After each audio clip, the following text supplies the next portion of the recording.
तो घर की परिस्थिति ऐसी थी नहीं, तो मतलब मैंने 2 साल स्विगी में जॉब भी की है। अच्छा। इंदौर में 3 बीघा ज़मीन थी तो पूरी बेच दी थी। मतलब ये पढ़े बड़े के चक्कर, पापा का उद्देश्य था कि दोनों को गवर्नमेंट जॉब लगाना है। मॉक टेस्ट का कितना रोल है? बहुत रोल है मॉक टेस्ट, बिना मॉक टेस्ट के एग्ज़ाम क्वालिफाई करना पॉसिबल नहीं है। और करंट अफेयर्स इनका क्या किया? करेंट अफेयर तो सर मेरे लिए बहुत बड़ी चुनौती थी, क्योंकि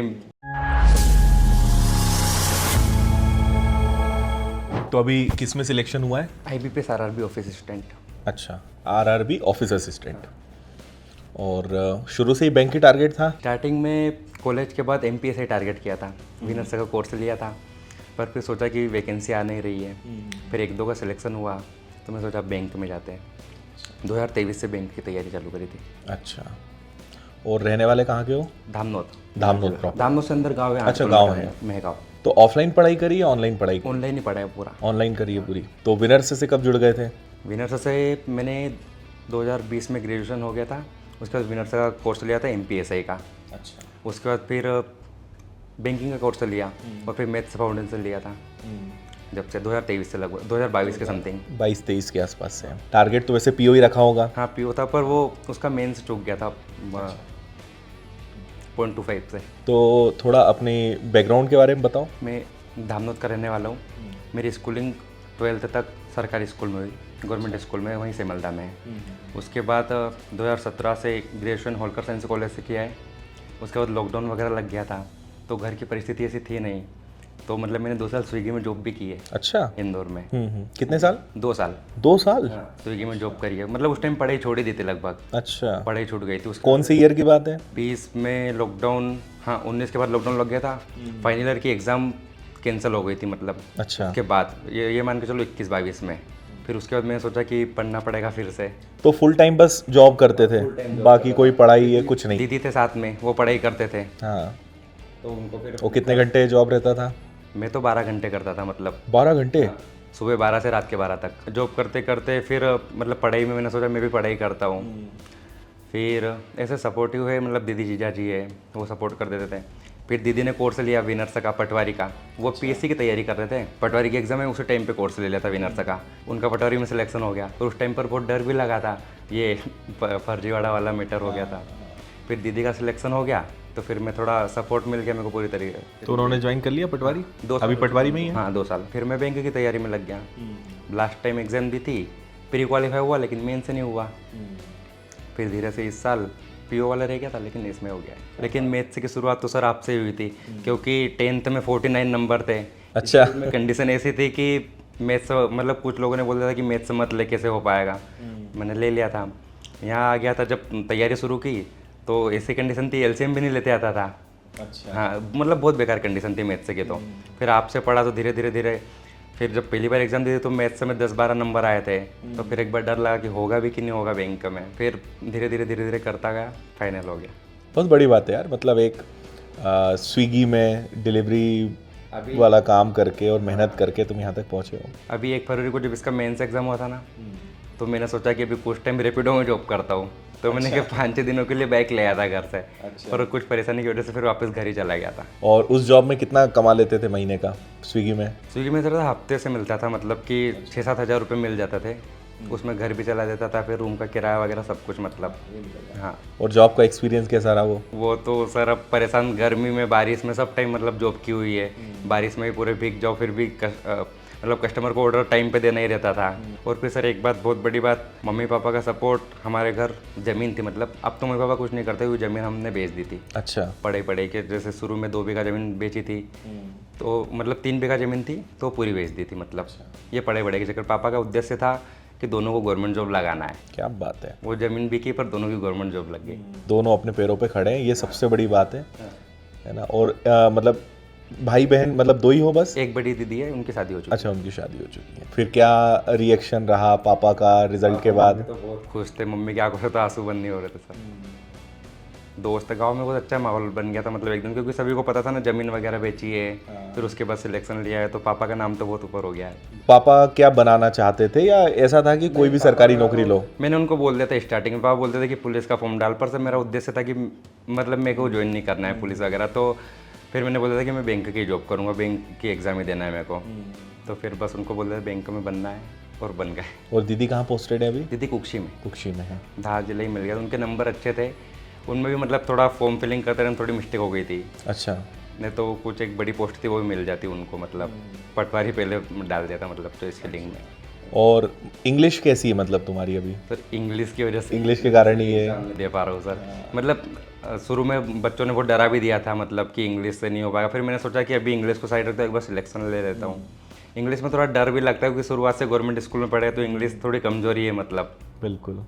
मैंने SBI वगैरह की एग्जाम भी दी, SBI क्लर्क वगैरह, प्री तो निकल जाता है बिना इंग्लिश के भी, उसमें सेक्शनल नहीं रहता है तो, लेकिन मेंस में फिर कट ऑफ थोड़ा ज़्यादा था तो उसमें दिक्कत आ जाती है। इंग्लिश पे भी काम करने की ज़रूरत है, तो आगे भी और पढ़ाई कंटिन्यू करने का सोचा है? हाँ टारगेट तो PO ही है। PO है, उसी के लिए इंग्लिश करना पड़ेगा, या तो फिर RRB PO या फिर IBPS या SBI निकालना है तो फिर इंग्लिश को अच्छा करना पड़ेगा, लेकिन हो जाएगा। मेरे ख्याल से 2-3 महीने भी अगर थोड़ा सा उसमें अच्छे लग गए तो इंग्लिश अच्छी हो जाएगी। हाँ इंग्लिश को थोड़ा कर लूँगा तो अच्छा रहेगा मतलब IBPS SBI वगैरह। और क्या चैलेंज बैंकिंग एग्ज़ाम्स में कुछ महसूस हुआ हो तुमको कि ये थोड़ा सा चैलेंजिंग होता है, क्योंकि सेक्शनल टाइमर या जो पैटर्न है वो बाकी एग्ज़ाम से डिफरेंट होता है, लेवल काफ़ी अच्छा होता है। हाँ थोड़ा टाइमिंग की वजह से। तो उसको कैसे मैनेज किया, कैसे इम्प्रूव किया? मैंने तो मतलब सर ये टारगेट बना लिया था क्योंकि मैथ्स में स्टार्टिंग में डर लगता था कि क्वेश्चन बहुत टाइम लग जाता क्वेश्चन करने में, तो फिर बार बार प्रैक्टिस अच्छा। रिवीजन कर लेता था।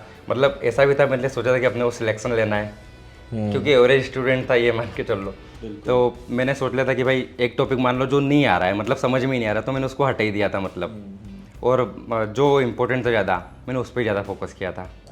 उसका रिवीजन तो जैसे एक चैप्टर के मैंने 8-8 बार रिवीजन कर दिए थे, जैसे आपके जो चैप्टर पढ़े हुए थे ना तो उस क्वेश्चन को मैंने 8-8 बार मतलब एकदम रिवीजन कर दिया था कि वैसा क्वेश्चन आएगा तो बन ही जाएगा इस टाइप के। मतलब वही है कि प्रैक्टिस, रिवीजन, बार बार खूब सारे क्वेश्चंस लगाना।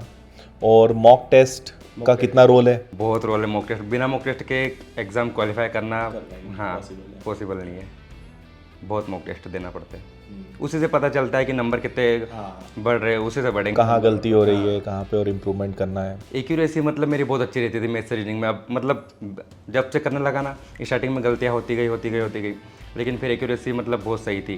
जैसे प्री का एग्ज़ाम भी था ना तो इसमें कुछ 72 अटैम्प्ट थे तो 71 के समथिंग नंबर आए थे मेरे। और करंट अफेयर्स इनका क्या किया? करंट अफेयर तो सर मेरे लिए बहुत बड़ी चुनौती थी क्योंकि मतलब याद करना मेरे लिए बहुत कठिन था, तो मैंने थोड़ा लास्ट के 6 महीने के लिए कुछ इम्पोर्टेंट पढ़ लिए थे, और फिर PO का जो एग्ज़ाम दिया था वो थोड़ा टफ था तो हिसाब से मैंने जो पूछा था उस तरीके से तैयारी कर ली थी तो हो गया था मतलब। पर करंट अफेयर मेरे लिए टफ था मतलब टफ था। हाँ क्योंकि मेरे को याद करना थोड़ा टफ ही लगता है करंट अफेयर। हाँ, क्योंकि बैंकिंग में उसका रोल बहुत ज़्यादा है ना, तो रेगुलर पढ़ने की हैबिट बनाई होगी। हाँ रेगुलर, अभी तो मैं रेगुलर पढ़ता था मतलब। तो ऑनलाइन को कैसे मैनेज करते थे? मतलब अपने घर पे ही रह के पढ़ते थे कि कहीं आसपास लाइब्रेरी ज्वाइन? अच्छा, इंदौर में लाइब्रेरी ज्वाइन करके रखी थी। और रहते कहाँ थे? नौलखा पे। तो दीदी का सिलेक्शन हो गया उसके बाद से तो अकेले ही रह रहे होंगे तुम? हाँ दोस्त वगैरह है। तो लाइब्रेरी कब से कब तक जाते थे, कितना टाइम देते थे लाइब्रेरी में? लाइब्रेरी में मतलब पूरा टाइम लाइब्रेरी रहता था, सिर्फ उसमें एक जिम का टाइम निकल लेता था 1 घंटे। अच्छा, जिम की शुरुआत से आदत बन गई थी थोड़ी, दीदी की जॉब लगी थी उसके बाद से, बढ़िया है, बहुत अच्छी आदत है। तो थोड़ी वर्कआउट वगैरह हो जाती थी। बाकी पूरा टाइम लाइब्रेरी, खाना वाना बना लेते थे कभी कभी, मतलब उसका एक टाइम था नहीं होता, बाकी पूरा टाइम लाइब्रेरी। हाँ पढ़ाई थी मतलब। दोस्त लोग का क्या रिएक्शन रहा, क्या बोले वो? बहुत, और दोस्तों का भी मेरे जीवन में मतलब बहुत सपोर्ट रहा है। मतलब गांव के दोस्त भी है, जो यहाँ के रूम वाले दोस्त भी है, पैसों की जरूरत पड़ती है दोस्त काम आ जाते हैं हमेशा। अच्छा, 3-4 दोस्त तो है जिन्होंने बहुत तो अभी जब पढ़ाई कर रहे थे तब जॉब नहीं कर रहे थे, पूरे टाइम पढ़ाई? दीदी का सपोर्ट मिल गया था। दीदी का सपोर्ट मिल गया था, क्योंकि वैसे दूसरा इनकम सोर्स कुछ नहीं है। तो दीदी कितना पैसा देती थी तुमको फिर? दीदी मेरे को 6,000 रुपये महीना तो हर मंथ दे देते, ऊपर कम पड़ता था लगे तो और देते थे। मतलब ये मान के चलो 7,000 ही हो जाता था वो तो। हाँ ठीक है, उतना रहना खाना उतना हो जाता था। और पापा क्या करते हैं? पापा अभी तो फ्री है, मतलब जमीन पहले खेती करते अच्छा, थे, हाँ वो बेच दिया। तो फिर बस अब घर ही रहते। वो उनको मतलब मेरे से बहुत उम्मीद थी कि होगा। और कहीं ना कहीं मुझे लगता है कि जब ऐसी जिम्मेदारियां होती, उम्मीदें होती हैं, तो शायद अपनी ताकत और बढ़ जाती है ना, क्योंकि आपको कहीं भी डिस्ट्रैक्शन फिर आपके ऊपर असर नहीं करता कि आपको बार बार वो दिखता है। जैसे बाकी दोस्त लोग हैं या कोई है मोबाइल चला रहे हैं, टाइम पास कर रहे हैं, कुछ नहीं है, तो अपने को वो दिखता है कि यार अपने पापा मम्मी इंतज़ार कर रहे हैं, अपने ऊपर ही जिम्मेदारी है, अपने को पढ़ना है, तो शायद उस चीज़ का ये एक दबाव भी रहता है हाँ मतलब सीरियस होने के लिए? मतलब घर वालों ने ऐसा कभी कोई प्रेशर भी नहीं बनाया कि प्राइवेट जॉब कर, ऐसा कुछ भी नहीं। मैंने उस टाइम जब जॉब की थी तो मैंने सोचा था कि भाई घर नहीं चल रहा है इस हिसाब से, लेकिन अभी तो मम्मी पापा का बस यही उद्देश्य था कि गवर्नमेंट जॉब लेना है, गवर्नमेंट जॉब ही लो, सब छोड़ो। प्राइवेट करना ही नहीं है अभी अपने को, जब तक ताकत लगाओ गवर्नमेंट जॉब मिल जाए। बढ़िया यार, गांव में एक अलग ही माहौल होगा कि देखो दोनों बच्चे, एक पटवारी बन गई है और एक बैंक में बन गया है। पापा का नाम तो बहुत ऊपर हो गया है, बहुत खुश थे घर वाले तो। बड़ा अचीवमेंट है, और कहीं ना कहीं उनका बहुत बड़ा सेक्रीफाइस इसके पीछे रहा है कि उन्होंने ये डिसीज़न लिया कि नहीं, दोनों के लिए कुछ भी कर सकते हैं। ज़मीन अगर बेच दी है पढ़ाने के लिए तो बहुत बड़ी बात है, तो कहीं ना कहीं उनका जो त्याग है वो सफल रहा।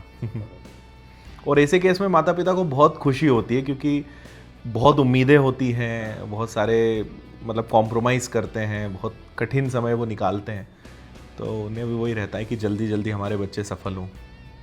और मैं क्लास में कई बार बोलता हूँ कि माता पिता ही बस दो ऐसे लोग हैं जो आपसे निस्वार्थ, मतलब बिना किसी फ़ायदे के, बिना किसी लोभ के चाहते हैं कि बस हमारे बच्चे सफल हो जाएं। मतलब बाकी दुनिया में हर व्यक्ति चाहेगा कहीं ना कहीं उसका फ़ायदा होगा, लेकिन माता पिता बिना फ़ायदे वाले हैं कि बस हमारे बच्चों की ज़िंदगी अच्छी हो जाए। मतलब एक बार के लिए वो चाहते हैं कि हमारा भी भले जो चल रहा है ठीक है, हम तो ऐसे रह लेंगे, इनकी ज़िंदगी बन उन्होंने तो जानी बहुत चाहिए। मैनेज भी किया है, मतलब कम पैसों में भी, मतलब जैसा चल रहा है उस हिसाब से। बढ़िया यार, बहुत अच्छा। मतलब कहानी सुन के भी मतलब एक मुझे भी एनर्जी मिली कि नहीं यार, बहुत मेहनत करके यहाँ तक पहुँचे हो, और अच्छा है, ऐसे ही आगे बढ़ते रहो। Thank you so much sir. ऐसे ही आगे पीओ बन के फिर से आओ, और ज़्यादा खुशी होगी। ये भी बहुत बड़ी खुशी है, लेकिन और ज़्यादा खुशी होगी कि पीओ बन के आओ, और बिल्कुल उसके लिए मेहनत करो, और वो भी निकलेगा। और थोड़ी इंग्लिश पे और मेहनत कर लो तो बाकी जो और रास्ते हैं वो और खुल जाएंगे, IBPS के, SBI के। आओ, एक छोटा सा आपका सम्मान। आ जाओ, बहुत बहुत बधाई। Thank you so much sir.